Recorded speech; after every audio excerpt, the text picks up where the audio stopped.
If you don't think the desert can be serious business, you just might be mistaken.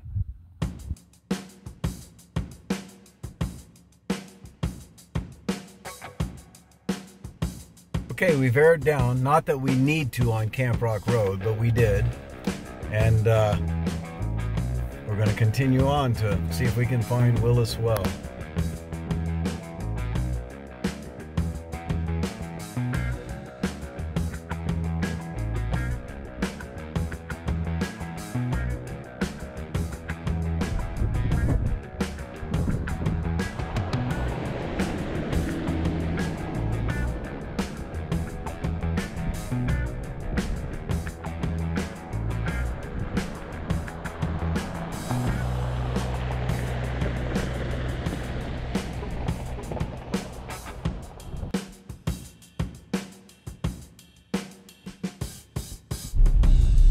Okay, now we're going to turn a slight left here. Turn left on Camp Rock Road. It seems on the navigations they're a little finely synced. On the navigations are finely synced because for the longest time the Garmin was trying to send me all over the place, and Google Maps was working perfectly well, but it seems that the Garmin Zumo XT has finally come back to its senses and it's lining up with Google. Now let's find out if it actually takes us where we're wanting to go. It would be cool if it does, so we'll see.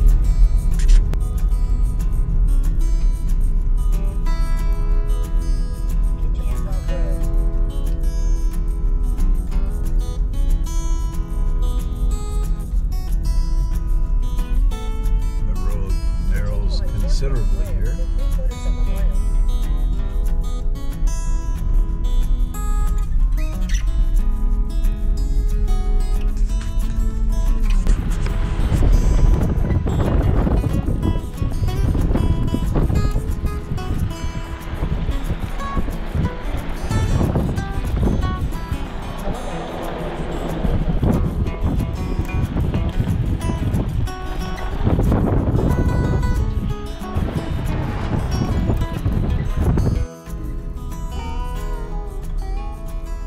So as it turned out, the Zumo actually brought me here. The Google Maps left me out on Camp Rock Road, but I was close enough, and with a kind of a guess, we made the turn and followed it in, and actually Zumo led me pretty close to it. I mean, its coordinates were in the rocks. I know that because it's the coordinates of the spring. But it's close enough. Let's check out WIllis Well and see what the Willises did. Look at this. Check out this wall. 3 to 4 feet wide. All the way down there. Maybe this was the gate.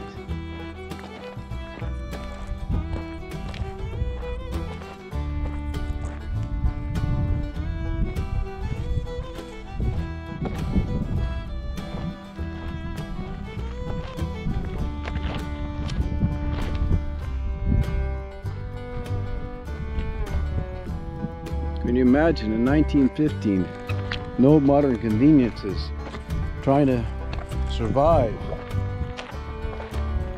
and prosper in a place like this? I'll give you the story of the Willises in a little bit. But look what that woman did. Weighing somewhere between 115 and 120. On the short side. She must have really wanted those cattle out of her property because she built this wall by herself.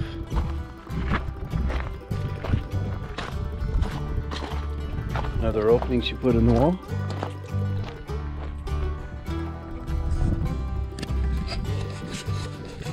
How cool is that?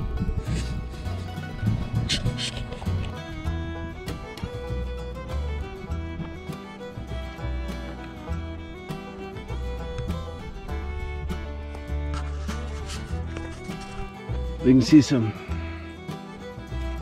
fragments of tin cans.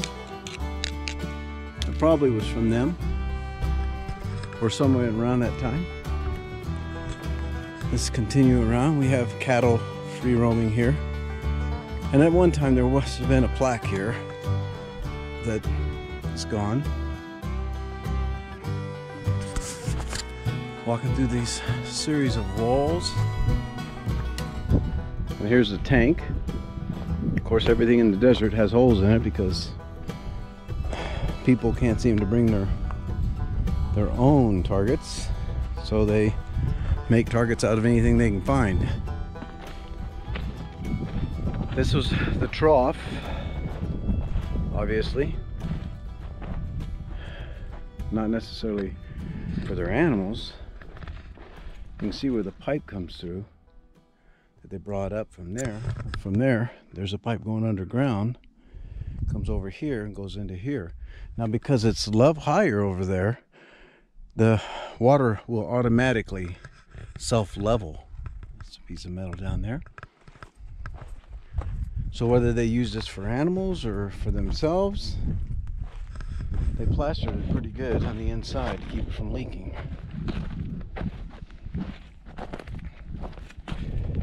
Pretty good.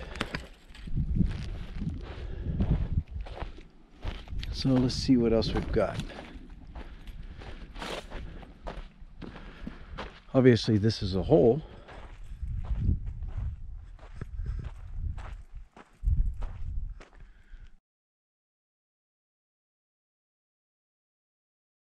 Don't want anyone falling in that, and that may have been either where their well was, which that's probably what it was, because they weren't miners. He was a miner, but he came out here to start raising cattle and get himself a cattle herd. In fact, what he had done was he had taken and he came from the gold mines in southern Nevada, and rumor has it that he got in a fight with some drunk guy up there, and the guy took a knife and stabbed him and permanently damaged his arm. So he basically had to work with one arm. And he went to work for some ranchers out here, somewhere out there, and he took cattle as payment instead of money. And once he got enough cattle, then they came here and homesteaded or filed a claim on this land. Now that was around 1915, and she had envisioned having a Scottish cottage built here, and that was her dream. And as you can see, they had a pretty good view over there down into the valley, and this place has been inhabited before. As I said, we saw the petroglyphs earlier, and we're gonna look and see if we can find some more. But somewhere around 1920, he became ill. She took him to San Diego, where I think he eventually died. And in 1925, sadly enough, she had to abandon this place and sold it and moved to San Francisco.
Now George and Mildred, making out a living, or eking out a living, however it was,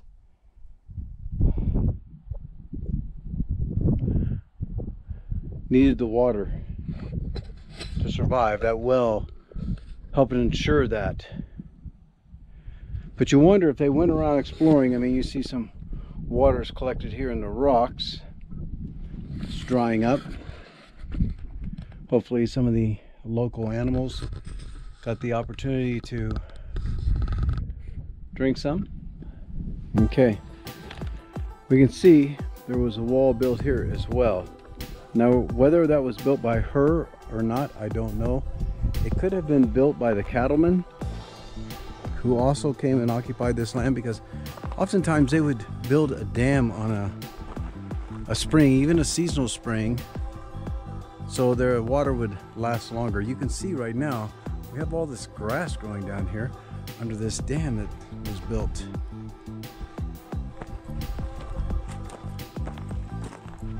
Now, whether Willis's did this or the cattlemen did it, it is definitely a dam, a man-made dam, and the water was collected here. Look at this. Look at that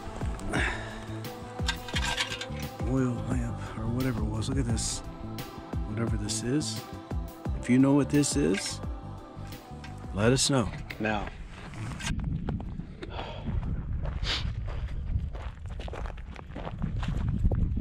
you have to wonder what would have happened if George had not died in 1925. What this place would have been like. I mean, the determination of Mildred to build that wall to keep the cattle out of the place she wanted to build her Scottish cottage.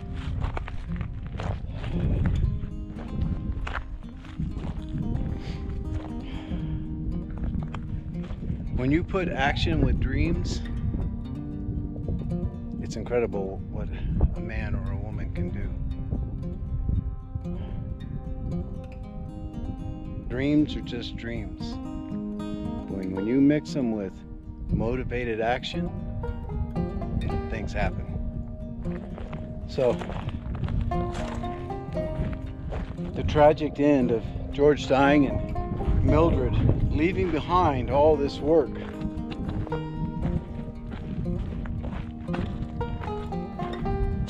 Not much you can say. Life happens.